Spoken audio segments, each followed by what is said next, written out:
अगर खिलाफ है होने दो, जान थोड़ी है। दिल्ली की बात कर रहा हूं। अगर खिलाफ है होने दो, जान थोड़ी है।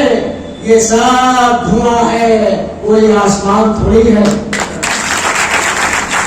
और लगेगी आग तो आएंगे घर कई सदमे, यहाँ पे सिर्फ हमारा मकाम थोड़ी है।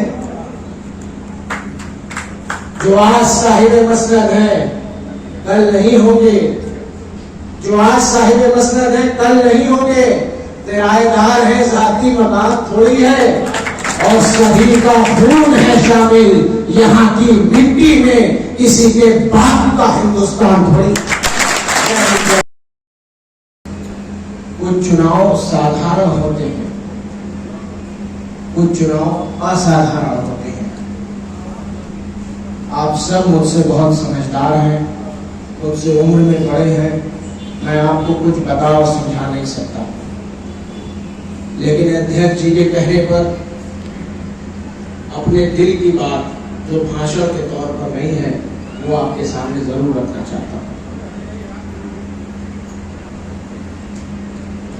2024 का ये लोकसभा चुनाव इस देश की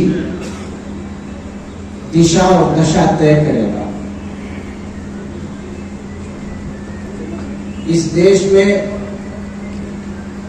1947 में जब आजादी मिली, उसके बाद जो संविधान से इस देश को चलाया जाता है, वो 2024 के बाद ये तय होगा कि संविधान इस देश में बचेगा या नहीं बचेगा। ये चुनाव इस बात को भी तय करेगा कि बाबा साहब भीमराव अम्बेडकर ने आपको जो वोट डालने का अधिकार दिया है, चाहे अंबानी हुए, चाहे अदानी हो, चाहे आप, सबका एक ही वोट था। ये एक वोट डालने का जो अधिकार है, ये भी 2024 के चुनाव के बाद तय होगा कि ये वोट डालने का अधिकार भी हमारे और आपके पास रह जाएगा। इन परिस्थितियों में ये चुनाव लड़ा जा रहा है और आज सारी कुदरत और उसका सारा निजाम सब आपके साथ है। इन पोस्टर पे वो तस्वीरें लगी हैं जो कभी साथ नहीं हुए थे, आज वो सब साथ हैं और हम एक बहुत मजबूत मुट्ठी बन चुके हैं, बहुत ताकतवर। अभी मुझसे पहले बड़े भाई वीरेंद्र भाई ने बताया, विधायक जी ने, कि पश्चिम से जो हवा चली है वो हमारे और आपके हक में है। यहाँ का चुनाव 7वें और अंतिम चरण में है, आखिरी चरण में है। सारे कदम चलने के बाद आखिरी कदम आपको हमारे साथ चलना है। अब आप हमें बताइए कि इस आखिरी कदम में आप हमारे साथ कंधे से कंधा मिलाकर चलेंगे। दोनों हाथ उठाकर। यहाँ सवाल सिर्फ वोट डालने का नहीं है, आप सब जिम्मेदार बैठे हैं। वोट डालना तो है ही, वोट डालने के साथ साथ चट्टी चौराहों पर बात करना, गांव मोहल्लों में चर्चा करना, वोट डलवाना, ये भी हमारा और आपका से दायित्व है। मुकदमों की वजह से बड़े भाई की पैरवी कर रहा था, मैं यहाँ सक्रिय रूप से मौजूद नहीं था। आज नामांकन हो गया और जिस दिन तारीख नहीं रहेगी उस दिन इसी गाजीपुर की सरजमीन पर रहूंगा, आपके बीच रहूंगा। मोहतरम बुजुर्गों, भाइयों, माओ और बहनों जो बड़ी संख्या में यहाँ हैं, हम पे बहुत बड़ा गम का पहाड़ टूटा, लेकिन उस हाल में भी मैंने अपना संयम नहीं खोया। आप इस सब के, इस बात के आप सब गवाह हो। जिन परिस्थितियों में मेरे पिता की हत्या की गई, मैं उसे मौत नहीं कहता हूं, वो स्वाभाविक मौत नहीं थी, वो सुनियोजित हत्या थी। उसके बावजूद जो अपार जन समर्थन, स्नेह, प्यार उनकी तदफीन के समय दिखाई पड़ा, उसने सरकार की आंखें खोल दी। इन्होंने सोचा था इस साजिश को अंजाम देकर कहीं ना कहीं इसका लाभ, इसका फायदा हम चुनाव में लेंगे, लेकिन वो टोटल बैकफायर किया। और गाजीपुर में ही नहीं, पूर्वांचल के सारे जनपदों में 50,000, 1 लाख, 1.5 लाख वोट तक का भारतीय जनता पार्टी को नुकसान हुआ। हमारी छवि वो नहीं है जो यहाँ कुछ मीडिया के भाई हमारे या नेशनल मीडिया के या गोदी मीडिया के लोग दिखाते हैं। हमने धर्म और जात के नाम पे कभी राजनीति नहीं की है, हमारे पूर्वजों ने राजनीति नहीं की है। ये मेरी चौथी पीढ़ी राजनीति पर है। मेरी बड़ी अम्मी यहाँ बैठी है, ये चौथी पीढ़ी है राजनीति में। 1926-27 में मेरे परदादा doctor Ansari Indian national Congress party के प्रेसिडेंट थे। हमने कभी जात और मजहब देखकर राजनीति नहीं की।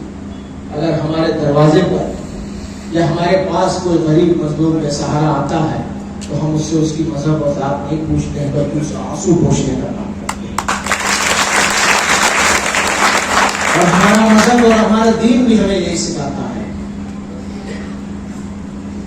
कि इंसान की पहचान उसकी गरीबी से करो, उसके जात और मजहब से नहीं।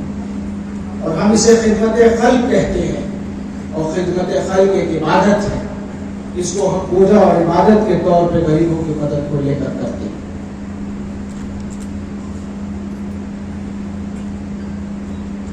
आज ये कहते हैं आजादी का अमृत महोत्सव है। आजादी का अमृत महोत्सव बताने वाले आजूम परिवार के लोगों को, जिसमें 12 स्वतंत्रता संग्राम सेनानी रहे हैं, उनको किन किन अल्फाजों से, किन किन शब्दों से पुकार रहे हैं, ये आप सबसे छुपा नहीं है, आप सबको पता है। खैर, मैं उस पर तो कुछ नहीं कहूंगा। ईश्वर उनको सद्बुद्धि दे, ईश्वर उन्हें अकल दे और हिदायत दे, मैं यही दुआ करता हूं। लेकिन मैं ये जरूर कहना चाहता हूं कि वो वक्त था जब ये देश गुलामी की जंजीरों में बंधा हुआ था। तब मेरे परनाना और परदादा ने लड़ाई लड़ी, देश को आजाद कराया। और जब भारत आजाद हो गया तो कश्मीर की हिफाजत और सरहद की हिफाजत के लिए अगर अपने खून का भी बलिदान देना पड़ा तो ब्रिगेडियर उस्मान पीछे नहीं हटे थे। कहां से मिटाओगे आप इसके इतिहास को? आपके घर खानदान में, आपकी 7 पीढ़ी में अगर किसी ने छोटी उंगली का नाखून भी कटाया हो देश के नाम पर, तो मुझे बताओ।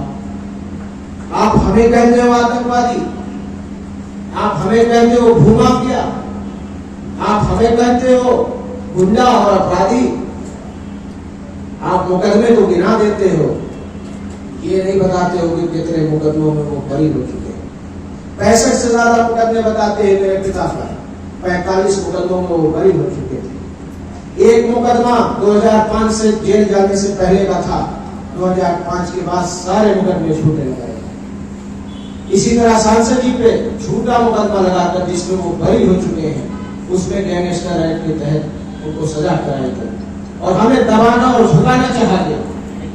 और यही नहीं, मैं आज बड़ी जिम्मेदारी से आपको बता रहा हूं कि हमें खरीदने की भी कोशिश की गई, हम नहीं बिके।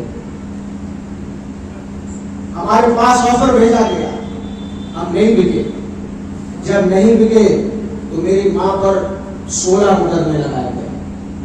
आप में से किसी ने चेहरा भी नहीं देखा होगा। 16 मुकदमे, 500 रुपए के बोर्ड चोरी का मुकदमा लगा दिया। मेरे बड़े भाई जो अंतर्राष्ट्रीय खिलाड़ी और शूटर थे, स्वर्ण पदक जीते, 9 मेडल जीते, अनेकों वर्ल्ड कप खेले इस देश के लिए, चाहे वो टक्सन में रहा हो, चाहे वो अलेप में रहा हो, चाहे वो फ्रैंकफर्ट जर्मनी में रहा हो। मेरे बड़े भाई अब्बास अंसारी ने इन प्रतियोगिताओं में भारत के शूटिंग टीम के कप्तान होने की हैसियत से हिस्सा लिया। उनके ऊपर झूठे मुकदमे लगा दिए गए और फिर भी जब इस सरकार ने देखा कि अफजाल अंसारी और मुख्तार अंसारी और ये खानदान झुक नहीं रहा है, तो मेरी भाभी तक को जेल भेजा गया। ये जुल्म की इंतहा नहीं थी, अभी ऊपर वाले को और आजमाइश हमसे ले ली थी।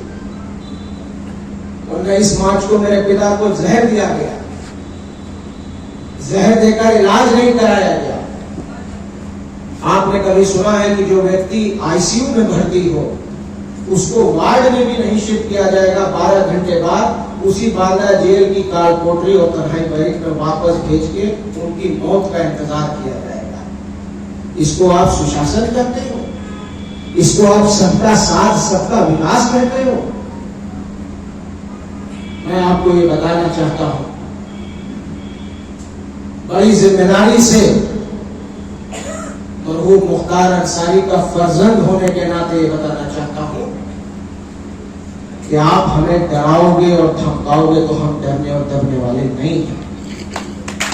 इन रगों में ब्रिगेडियर उस्मान का खून है, इन रगों में स्वतंत्रता संग्राम सेनानियों का खून है और ये सर कट जाएगा, ये सर झुक नहीं सकता।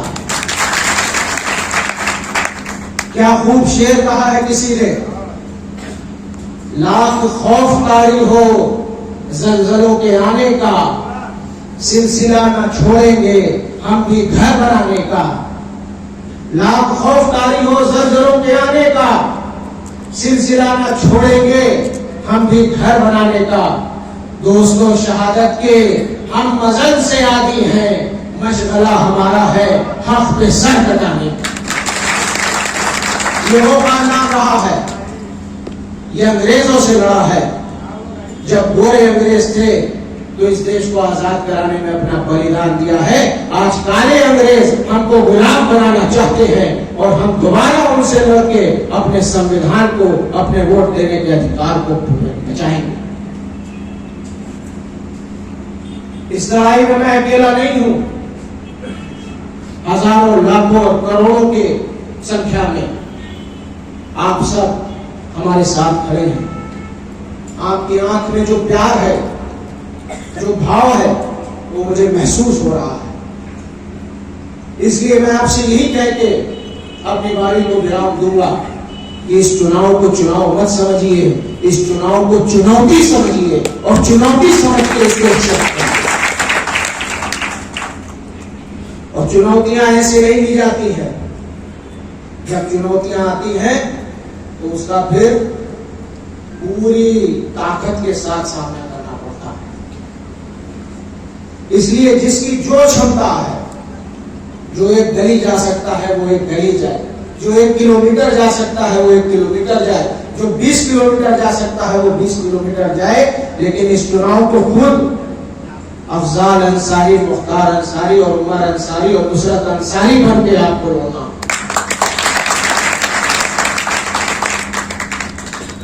मेरे बुजुर्गों, मेरे भाइयों, माँ बहनों, फिर मौका आएगा, फिर आपसे अपनी बात कहूंगा। अभी मुझसे बड़े बैठे हैं यहाँ, वो अपनी बातों को आपके सामने रखेंगे।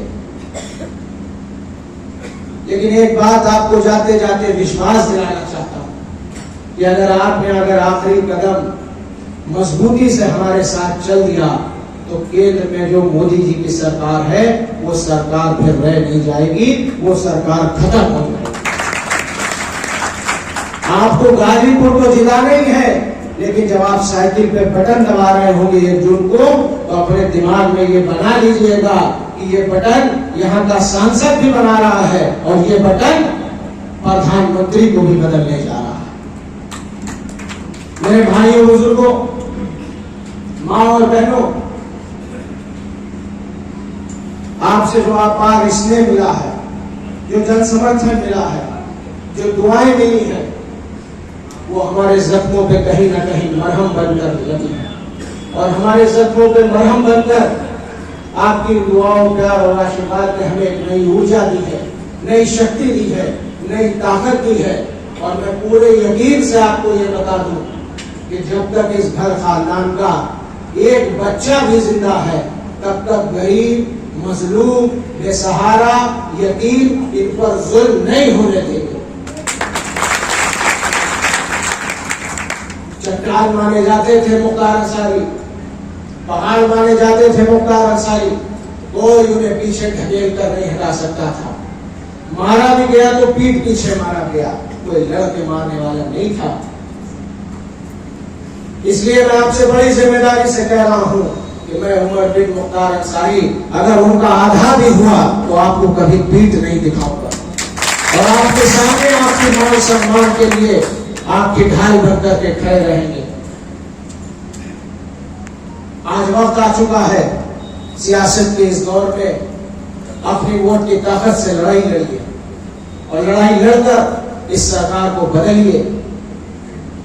गाजीपुर को रिकॉर्ड बनाने जा रहा है, कोई लड़ाई किसी से नहीं है। आपको रिकॉर्ड बनाने के लिए वोट करना है, आपको इतिहास बनाने के लिए वोट करना है और परेशान होने की, कंफ्यूज होने की जरूरत नहीं है। कहे तो जो कह दूंगा सो है, चाहे सांसद जी लड़ो, चाहे हमारा अपी लड़ो, सब एक है।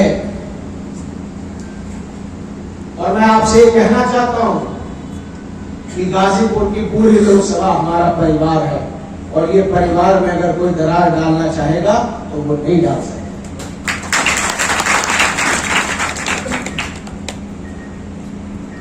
राहत इंदौरी साहब मरहूम अब इस दुनिया में नहीं रहे, बड़ा इनकलाबी उनका एक शेर मुझे इस मौके पर याद आ रहा है और आज की परिस्थिति के हिसाब से बिल्कुल सेट बैठता है। कह रहा हूं कि अगर खिलाफ है होने दो, जान थोड़ी है। दिल्ली की बात कर रहा हूं, अगर खिलाफ है होने दो, जान थोड़ी है। ये सब धुआं है, कोई आसमान थोड़ी है। और लगेगी आग तो आएंगे घर कई सदमे, यहां पे सिर्फ हमारा मकाम थोड़ी है। जो आज साहिब मसनद है कल नहीं होंगे, जो आज साहिब मसनद है कल नहीं होंगे। किराएदार है, जाती मकाम थोड़ी है और सभी का खून है शामिल यहाँ की मिट्टी में, किसी के बाप का हिंदुस्तान थोड़ी।